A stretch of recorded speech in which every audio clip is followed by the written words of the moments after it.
To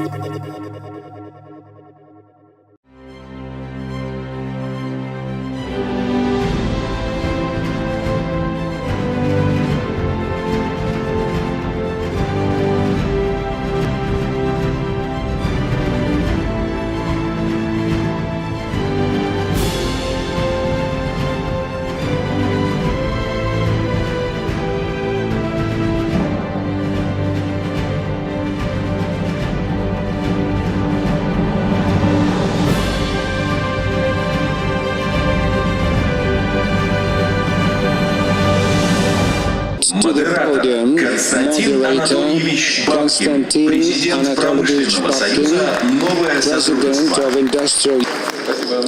Thank you. We are through with our presentations. We could initiate the discussion if any members of the discussions have something to ask each other. And the first question addressed to Sergei Yurievich, and Mr. Klepech today explained the position of the government, saying that, look, we have a dynamic development of agriculture, we have everything nice in finance, and the economy is developing faster than the economy in other countries, and to change something in economic policy is something which we don't need. Everything sounded very convincing, but I know what's happening at my work. Agriculture is stagnating. The volumes in agriculture are diminishing 30% as in 1990, and the volume of agricultural production grew twice in the recent years in the West. And we see that tendency. We manufactured 8,500 harvesting combines, and this market in Canada and North America grows 15%, and in our case it falls the same numbers. So it is much more profitable to invest abroad than to invest in Russia. So I see that the government is drawing a very optimistic picture, and you were saying that the new industrialization is an obvious thing, and the president set such a target, and we are fulfilling. Is there such a goal? Are we going to change the policy? So what are we going to do?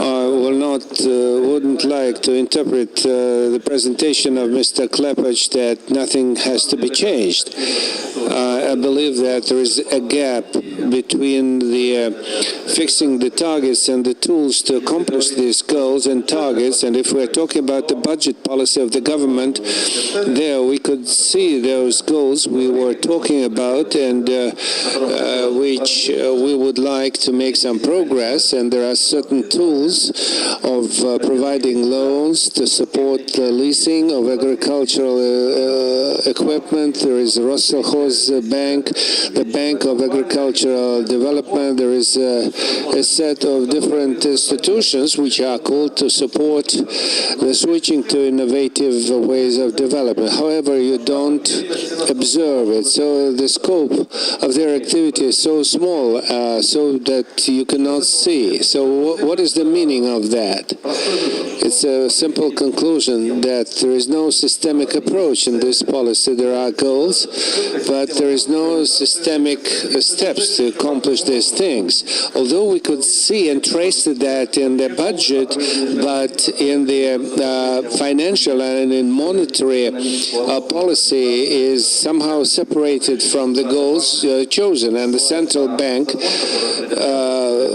actually referring to the law of the central banks, and the loan and credit policy is not our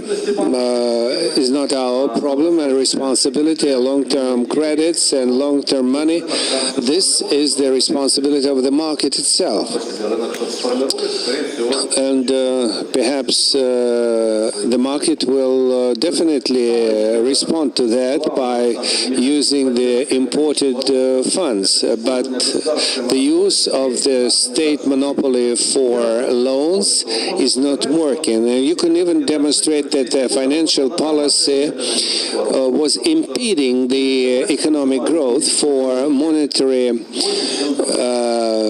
authorities. They withdrew the money from the economy and withdrew more than they gave.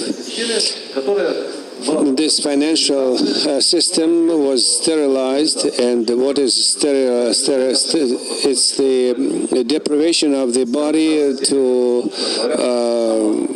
replenish itself, and this is the elimination of the capacity of the economy for development and the budget rules.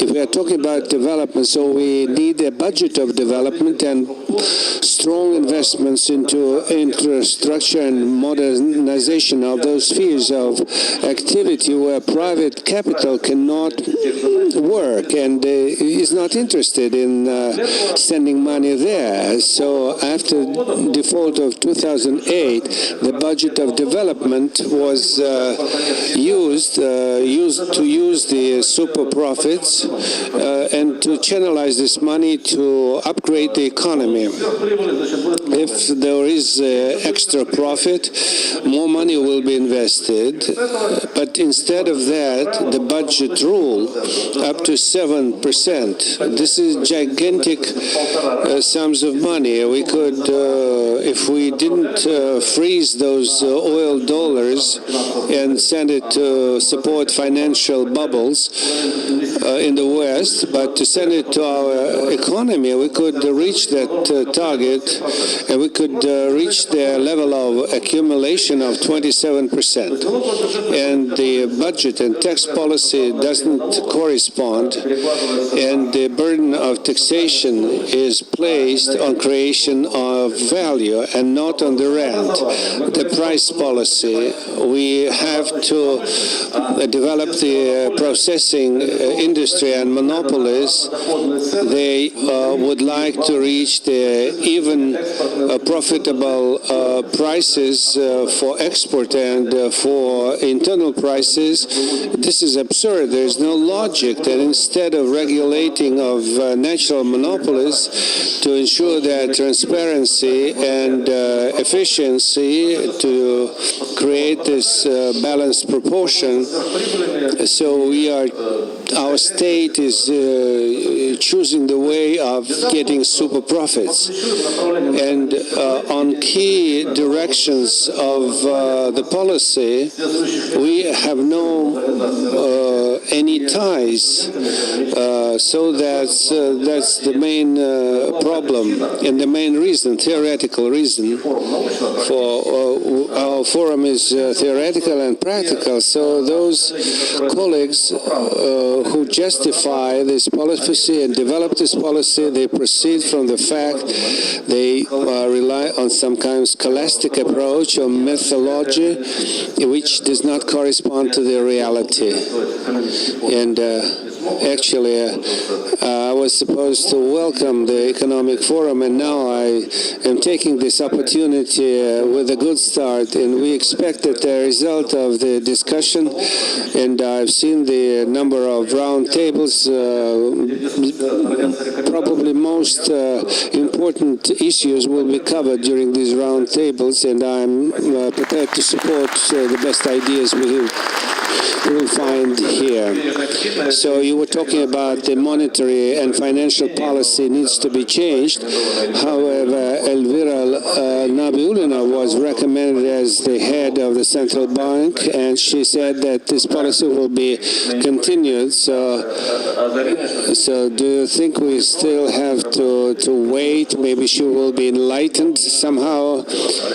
And the policy is changing. It's a flexible thing. And earlier, current sport way was chosen to create financial reserves. Now, this money is given to refinance the commercial banks. However, that causes the speculative operations to support the liquidity. However, there is a move forward, and I am part of the National Banking Council. We are having very tough discussions on the National Council at the Central Bank. If we are talking about Nabil Lena, she supports the ideas which are relevant to the creation of refinancing tools. However, we don't have an opportunity to discuss that now with her.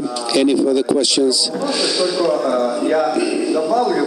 I would like to add to that statement. I think the example of Iceland with very severe crisis, and they asked for money everywhere. Then people got together and they analyzed the situation, and they said that the bankers were to blame. They changed the constitution. They have shifted the power to the local governance. The bankers left the bankers, and 4 billion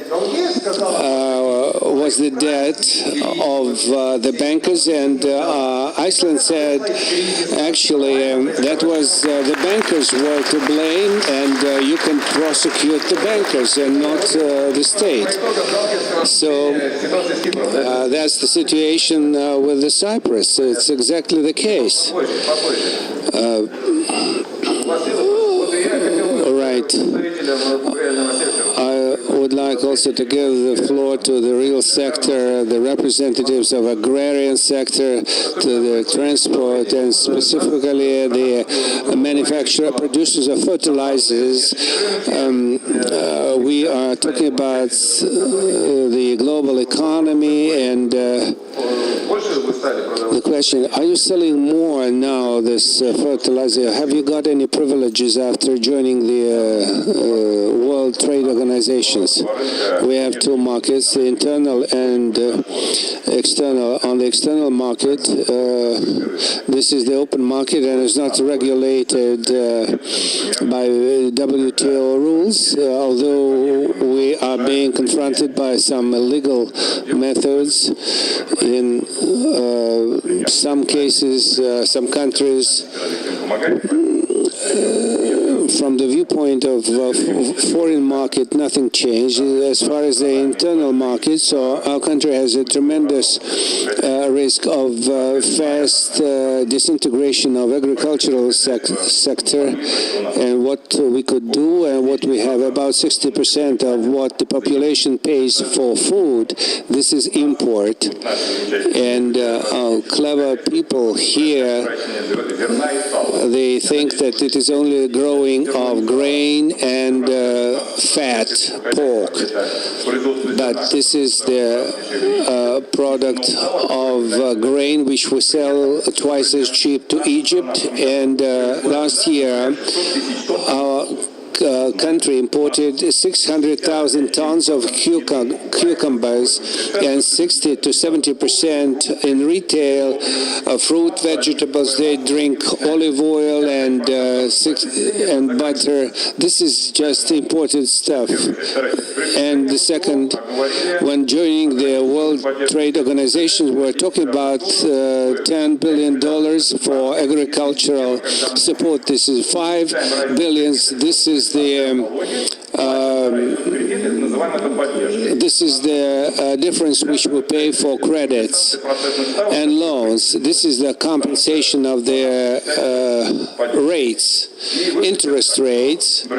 And in the average in Europe, for 1 hectare, we have 400 euros for support, and in our case, it is dozens of times less, and taking into account high prices for gas and electricity. Our company is basically positioned in Krasnodar area, in Belgorod area, we have support from the government, and lots of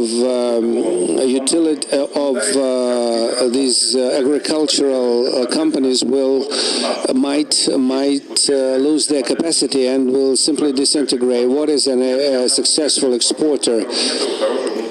So you won't be a successful exporter if you don't have a good market inside the country. And as a result of this, I don't think we are feeling very assured. And some people say that our gas is cheap. The government thinks that $130 is cheap. China and Japan and Europe, the price in United States is cheaper, in Canada, in Africa, in Australia, and this is the 75% of the global market of gas. The transport is 1.5 times more expensive than in Kazakhstan. The transport of gas is 20% higher than the transportation of gas, and the government feels that there's no problem. We got everything cheap, so everybody visits abroad. The farmer, we have the wholesale market, 5 cents. In America, they pay 4 cents. And in America, the farmer is paying only 5 cents for a kilowatt of electricity. And there is nobody to talk to about, or if you start talking, they say you're a fool. And that's the problem in the mind, although our country has the cheapest gas, $5 per cubic meters at the well, and these people are too busy to talk about how to do business just to get the money from the budget. That will be enough only for Moscow or the circular road, and 150 million of people, they can't live this way, for it is more profitable to leave this area. And actually we have a lot of immigrants from Asian countries, and there's no such a problems of competitiveness. They're killing the agricultural sector. And let's talk about the personnel.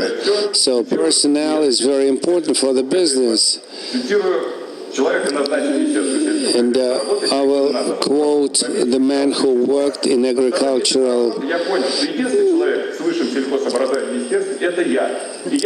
and he said, the only person who is having the higher education, agricultural education, but I'm dealing with the forestry.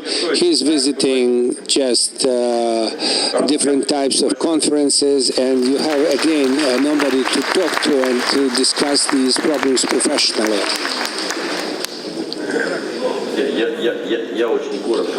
I will try to be as brief as possible to finish off the topic of my conversation, and this project is ready. We tried to present it at ETS summit from Busan to Rotterdam, or Pasiet from Vladivostok, $220 billion if we organize an international consortium. In Sochi, we have already spent 50 billion already. And Konstantin Anatolovich, we have a discussion about the World Trade Organization, and Russia was the last economy which was not member of the World Trade Organization. And the problem is not in the World Trade Organization for the fatal discrepancy between the standards of World Trade Organization and Russia. We've been trying to join this organization for 18 years, and now we are trying to make a roadmap with the so-called green basket. 32 million citizens. This is related to schools, hospitals. It is 640 billion of rubles, and now we are allowed only 9 billion. So 22 we could spend without any consultations. If you add to penitentiary system, if you could add the state reserve, the defense minister, you will get about 35 or 40%. You could take it from the market, but you have to delegate the authorities to the regions, to the entities of Russian Federation, to the branch unions, like Mr. Babkin is the head of the machine building union, but you have to take the political decision, and for the 10 years we've been constructing the so-called vertical of power, for it is turned out to be inefficient. You cannot manage the country manually. You have to delegate the responsibilities. So in this case, the consequences will not be as dramatic as it could be.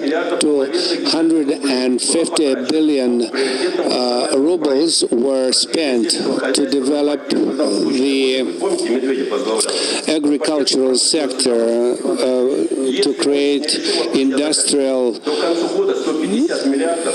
agricultural companies, and now we are witnessing the growth of the prices for grain. And now